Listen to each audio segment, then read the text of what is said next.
Non so se sono riuscito a dare un'idea del mosaico di correnti politiche, palesi od occulte, che brulicavano in Piemonte sotto la vernice della felicità imperiale, e quale maturazione degli spiriti andavano attenuandosi, nonostante i voltacasacca, i voltagabbana degli opportunisti.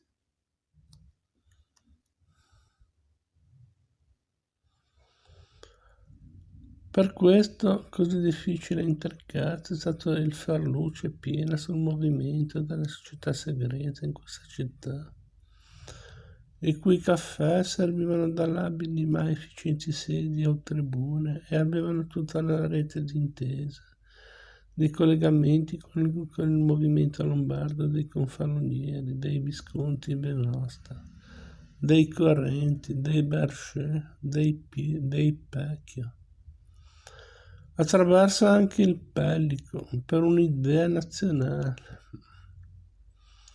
Questa ogni tanto prendeva forma in un regno italico costituito da Piemonte e Lombardia, Parma e Piacenza, da Dara e Savoia, dei quali si capiva non poter fare a meno. L'odio anti-austriaco in Lombardia, che aveva fatto avanzare il liberalismo lombardo verso le mature riflessioni di un Cattaneo, di un Correnti, di un Porro, e affermava l'indipendenza non essere un grido di rivoluzione, ma un principio di economia politica. Il vecchio odio antifrancese in Piemonte portavano entrambi sul piano del sentimento dell'indipendenza da ogni straniero. Perciò, dopo la sconfitta napoleonica, il convegno degli Adelphi a Torino nel 1814 e la cospirazione militare lombarda pure del 14, in vista del ritorno austriaco, sono da mettere in concomitanza, e tra gli aderenti vi sono parecchi generali piemontesi napoleonici. Il caffè rosso di via Dora Grossa ne sapeva qualcosa, lui che vide passare il Bongiovanni di Mondovì, il Bellotti di Vercelli, il Delfino, il Varese, il Rattazzi di Alessandria, il Prina, il generale Giflenga, sempre intramontabile. Fanno parte tutti di una stessa lega con il Botta, col Bersani, Drovetti, Denina, Pico. Sarebbe una lega che assomiglia alla Tugendbund germanica, volta allo stesso scopo, e che qui acquista il nome di federazione.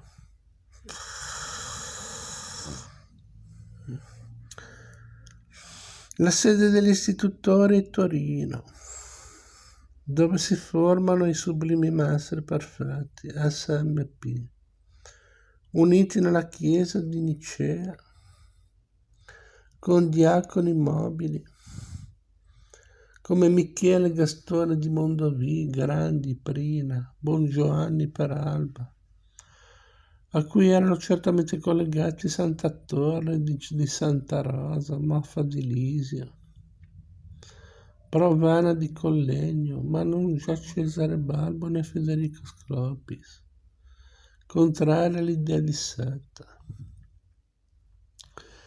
Per ora non ci troviamo impigliati nella massoneria vitale in Francia senza varie forme, poiché a Torino ve ne fu una sola loggia dopo il 1818. E di essa facevano parte tutti i Cavour e gli aristocratici che avevano accettato di costituire la corte di Paolina e di Camillo Borghese. La Carboneria era allora riguardata ancora con estrema diffidenza, se proprio il Pellico il 9 settembre del 1820 diceva: Possibile che il nostro povero Piemonte abbia anche a temere questa canaglia di carbonari? La SMP era un'associazione con precisi scopi nazionali e guadagnava molto terreno nella ufficialità, nella nobiltà, e si proponeva la cacciata di tutti gli stranieri, nonché l'abolizione di ogni assolutismo interno, ma sempre nell'ambito monarchico, perché nessuno ormai, dopo l'esperienza francese, neppure Genova, auspicava una repubblica. Sarà questo cioè il programma dei moti del 21. In un opuscolo della tipografia reale Sogliani di Modena, fatto uscire da Francesco IV, duca di Modena, Reggio Mirandola, eccetera, arciduca d'Austria, principe reale d'Ungheria e Boemia, eccetera.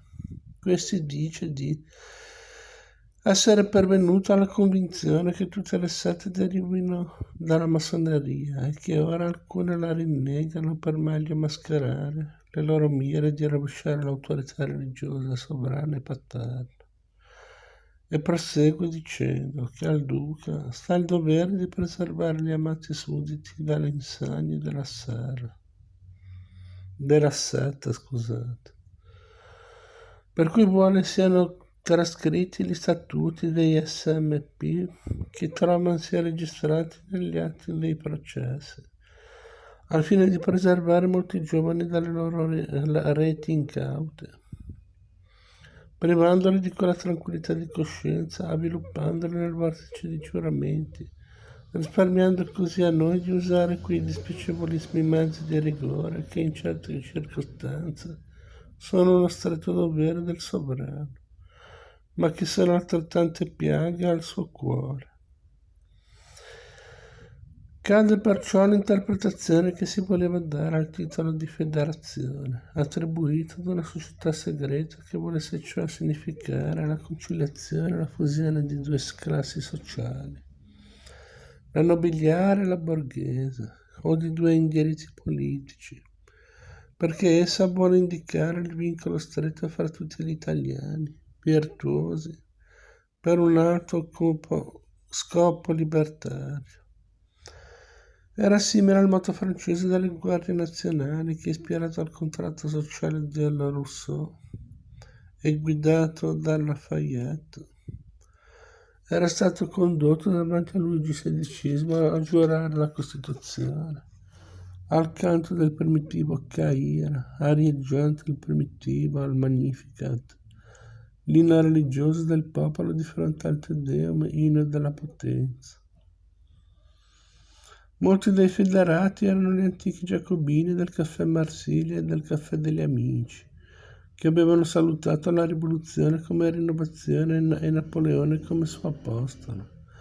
Poi, delusi dall'uno e dall'altro, avevano conservato di essi l'odio all'Austria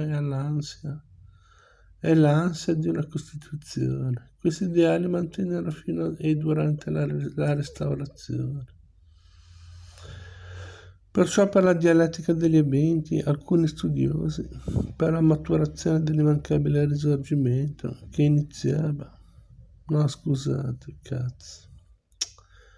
questi ideali mantennero fino e durante la restaurazione. Perciò per la dialettica degli eventi, alcuni studiosi affermano la restaurazione essere stato un fenomeno positivo per la maturazione dell'immancabile risorgimento, che iniziava così la sua inarrestabile avanzata. Questa ultima intruppata non ci voleva.